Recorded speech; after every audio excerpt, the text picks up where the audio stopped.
நண்பர்களுக்கு வணக்கம். ஆரோக்கியா வியூஸ்ல இருந்து உங்கள் ஆரோக்கிய ராணி பேசுறேன். இன்னைக்கு நம்ம எடுத்திருக்க டாபிக் எதுனா, நடிகர் விஜயனுடைய திருச்சி பிரச்சார கூட்டத்தை பற்றி தான் நம்ம இன்னைக்கு பேச போறோம். திட்டமிட்டபடி நடிகர் விஜயனுடைய பிரச்சார வேன் முந்தின நாளே திருச்சிக்கு சேர்ந்துட்டு, அதுக்கப்புறம் நடிகர் விஜய் அவர்கள் சென்னை விமான நிலையத்திலிருந்து புறப்பட்டு திருச்சி விமான நிலையம் சென்றடைந்தார். அவருடைய பிரச்சாரத்திற்கு வருவதற்கு முன்னாடியே செண்டை மேளம், மக்களுடைய ஆர்ப்பரிப்பு இதெல்லாம் ரொம்ப அதிகமா இருந்தது. ஏற்கனவே அரசு நிறைய தடைகள்லாம் சொல்லியிருந்தாங்க. பெண்கள், முதியோர், மாற்றுத்திறனாளி இவங்கெல்லாம் வரக்கூடாது, விஜய் வேனுக்கு பின்னாடி 5 கார்களுக்கு மேல செல்லக்கூடாது, பொது இடங்கள்ல 30 நிமிஷத்துக்கு மேல பேசக்கூடாது, மக்களுக்கு தடை இல்லாம இருக்கணும், ஃபிளெக்ஸ் பேனர் அடிக்கக்கூடாது, இப்படி நிறைய தடைகள்லாம் போட்டிருந்தாங்க. அந்த தடைகளை எல்லாம் ஏற்றுக்கொண்டு விஜய் அவர் விமான நிலையத்திலிருந்து புறப்பட்டு அவர் மரக்கடை, திருச்சி மரக்கடை எம்ஜிஆர் சிலை அருகே அவருக்கு பிரச்சாரம் பண்றதுக்கு அந்த பாயிண்ட் போட்டிருந்தாங்க. அவர் மக்கள் வெள்ளத்தில் அங்கே விமான நிலையத்திலே மக்கள்லாம் கூட்டிட்டாங்க. அந்த ஆர்ப்பரிப்புகளை எல்லாம் கடந்து அவர் மரக்கடை எம்ஜிஆர் சிலை அருகே வந்தார். அதாவது 8 கிலோமீட்டர் தூரம் தான். ஆனா அதை கடப்பதற்கு 4 மணி நேரத்துக்கு மேல் ஆயிடுச்சு. இப்ப நிறைய மக்கள் வெள்ளம், அதுல அவர் நீந்தி அவர் சேர்வதே 4 மணி நேரம் ஆயிடுச்சு. இப்ப நான் பார்த்திருக்கேன் எங்க பக்கத்துலலாம் எப்படின்னா, இந்த பிரச்சார கூட்டம், தெருமுனை கூட்டம், இதுக்கெல்லாம் கட்சிகளுடைய தலைமை இத்தனை பேரை கூட்டிட்டு வரணும் அப்படிம்பாங்க. ஒரு தலைக்கு 200 ரூபாய். கொஞ்சம் வசதியா இருந்த நிர்வாகினா நீயே செலவு பார்த்து கொண்டுருவாங்க, இல்லைன்னா இவங்க காசு கொடுப்பாங்க. அந்த நிர்வாகிகளுக்கு ரொம்ப அதை ஒரு பொறுப்பா எடுத்து எல்லா மக்களையும் கட்சி கூட்டத்துக்கு கூட்டிட்டு வருவாங்க. எனக்கு தெரிஞ்ச ஒரு பெண்மணி எல்லா கட்சிக்கும் போயிடுவாங்க. இதை ஒரு பார்ட் டைம் ஜாபா வச்சுக்காங்க. 200 ரூபா கிடைக்கல, வீட்டுல சும்மா உட்காந்து கதை பேசுறதுக்கு போகலாம் அப்படின்னு வருவாங்க. இப்படிதான் நான் பார்த்திருக்கேன். அது மாதிரி கட்சி கூட்டம் முடிகிற வரைக்கும் அந்த நிர்வாகிகள்லாம் ரொம்ப டென்ஷனோட இருப்பாங்க. ஏன்னா இடையில எந்திச்சு போயிடக்கூடாது மக்கள். இப்படிலாம் இருந்திருக்கு. இந்த மாதிரி தான் நான் கூட்டங்களை பார்த்திருக்கேன். ஆனா காசு பணம் கொடுக்காம ஒரு தன்னெழுச்சி கூட்டத்தை இப்பதான் நான் முதல் முறையா பாக்குறேன். நான் மட்டுமல்ல, தமிழ்நாட்டில் உள்ள முக்கிய நிர்வாகிகள் மற்றும் பத்திரிகையாளர் எல்லாருமே, மீடியா எல்லாருமே சொல்றாங்க, தன்னெழுச்சியா நடிகர் விஜய்க்கு வந்த கூட்டத்தை பார்த்து வியந்து போனார்கள்.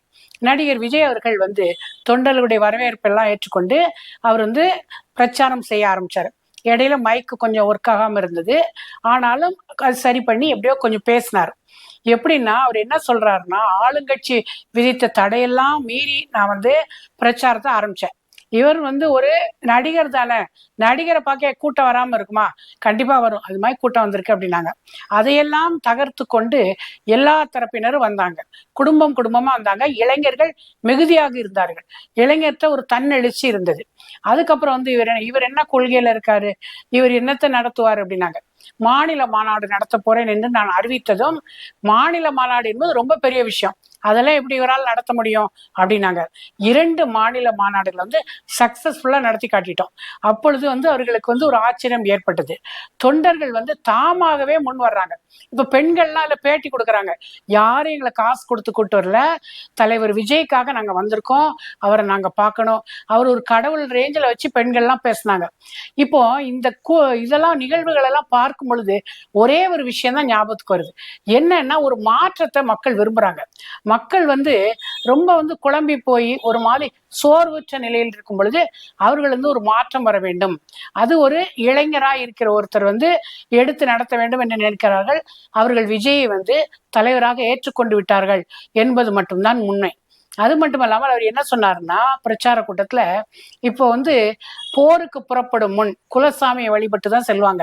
அது மாதிரி 2026 என்ற ஜனநாயக போர், அதாவது தேர்தல், அதுக்கு முன்னாடி நான் உங்களை எல்லாம் பார்க்க வந்திருக்கேன், நான் உங்க விஜய், எப்படி விஜய் அண்ணா, விஜய் தம்பி, விஜய் என்று அப்படிலாம் கூப்பிடுறீங்க, உங்க குடும்பத்துல நான் ஒருத்தனாயிட்டேன், காசு பணத்தை சம்பாதிக்க தான் அரசியலுக்கு வருவான் அப்படின்னு சொல்லுவாங்க. எனக்கு காசு பணம்லாம் ஒரு பொருட்டே கிடையாது, நிறைய காசை பார்த்துட்டேன். இப்ப நான் அரசியல்ல சம்பாதிக்க வேண்டிய அவசியமே இல்லை. உங்களுக்கு சேவை செய்ய தான் வந்திருக்கேன் அப்படின்னு அவர் பேசினது தொண்டர்கள் மத்தியில ரொம்ப டச்சிங்கா இருந்தது. ஏன்னா அரசியல்வாதிகள்னாலே ஊழல்வாதிகள் சம்பாதிக்க வராங்கங்கிற ஒரு அழுத்தமான எண்ணம் மக்கள் மத்தியில இருக்கு. இவர் ஒரு மாறுபட்ட கருத்தை சொன்னாரு. அது மாதிரி அரசு கொண்டு வந்த திட்டங்கள், அதாவது வாக்குறுதிகள் நிறைய கொடுத்தாங்க.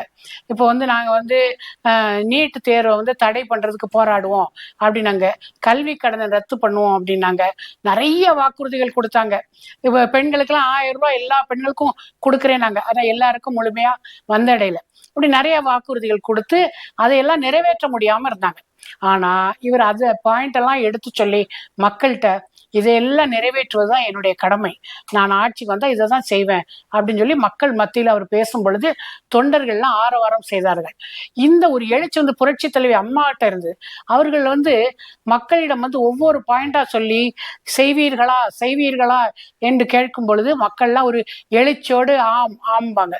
ஆனா அதே இதை விஜய் கொஞ்சம் மாற்றமா இந்த வாக்குறுதிகளை நான் நிறைவேற்றுவேன் என்று சொன்னார்கள், செய்தார்களா அவர்கள் செய்தார்களா அப்படின்னு கேட்டார். அப்போ மக்கள் இல்லை இல்லைன்னு சொன்னாங்க. அதாவது கொஞ்சம் வித்தியாசமான பாணியில இவர் பிரச்சாரத்தை மேற்கொண்டாரு.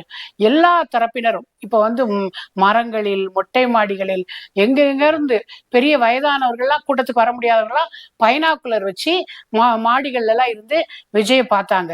அது மட்டும் இல்லாம பவுன்சர்ஸ் கம்மி தான். ஆனா தேவைக்க தொண்டர்களே என்ன பண்ணாங்கன்னா அவர்கள் பாதைகளை வகுத்து கொடுத்து நிறைய வசதிகளை செய்து கொடுத்து ரொம்ப எல்லாருமே பாடுபட்டாங்க. அப்புறம் சைக்கிள் பேரணி, அதாவது இந்த 2 வீலர்ஸ் எல்லாம் போய் வழிவகுத்து கொடுத்தல், அதாவது மக்கள் மத்தியிலே ஒரு எழுச்சி எப்படிங்கிறது இந்த திருச்சி பிரச்சார கூட்டத்துல பார்த்தோம். இப்ப திருச்சியில இருந்து அவர் கிளம்பி அரியலூர் போனாரு. போறதுக்கு ரொம்ப டைம் ஆச்சு. ஏன்னா வழியெங்கும் மக்கள் தொண்டர்களுடைய ஆர்ப்பரிப்பு, ஆரவாரம், இந்த மாதிரி ஒரு எழுச்சி மிக நீண்ட காலத்திற்கு அப்புறம் தான் நம்ம பாக்குறோம். இப்ப திரு எடப்பாடியார் கட்சி பிரச்சாரம் செய்யும் பொழுது அங்கங்கே ஆம்புலன்ஸ் போய் ரொம்ப தொல்லை கொடுத்தது அப்படின்னாங்க. அதே தொல்லைய இங்கேயும் வந்தாங்க. ஆனா அதையெல்லாம் மீறி இந்த தடைகள் எல்லாம் கடந்து எல்லாவற்றையும் கடந்து வந்திருக்கிறார் நடிகர் விஜய். நடிகர் விஜய் ஒரு பெரிய வெற்றியை காண்பாரு அப்படிங்கிறதுல எந்த ஒரு நமக்கு டவுட்டும் கிடையாது.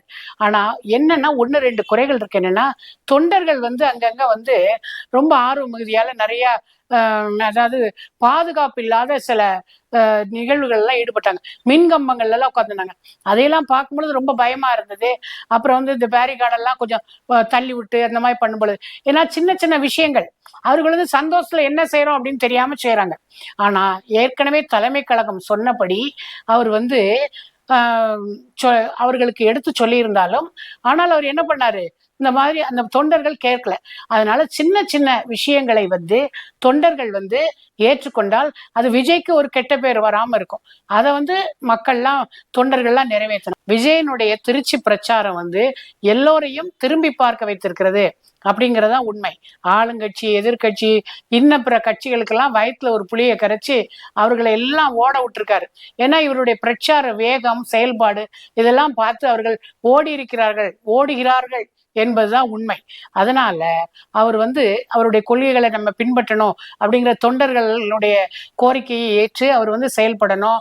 இப்படை தோற்கின் எப்படை வெல்லும் அப்படிங்கிற மாதிரி இருந்தது இந்த திருச்சி பிரச்சாரம். அடுத்தது அவர் பெரம்பலூர்ல பிரச்சாரத்தை மேற்கொள்ளலாம் அப்படின்னு இருந்தாரு. நள்ளிரவு கடந்து போயிட்டதுனால அவரால் அந்த பிரச்சாரத்துல ஈடுபட முடியல. பின்னர் ஒரு நாள் இந்த பிரச்சாரத்தை மேற்கொள்ளலாம் அப்படிங்கிற முடிவில் அவர் இருக்காரு. தலைமை கழகம் இதை அறிவித்திருக்கிறது. வருங்காலத்தில் விஜய் என்னென்ன உத்திகளை கையாள்வார், எப்படி செயல்படுவார் என்பதை நம்ம சேனல்ல நம்ம பார்க்கலாம். நன்றி, வணக்கம்.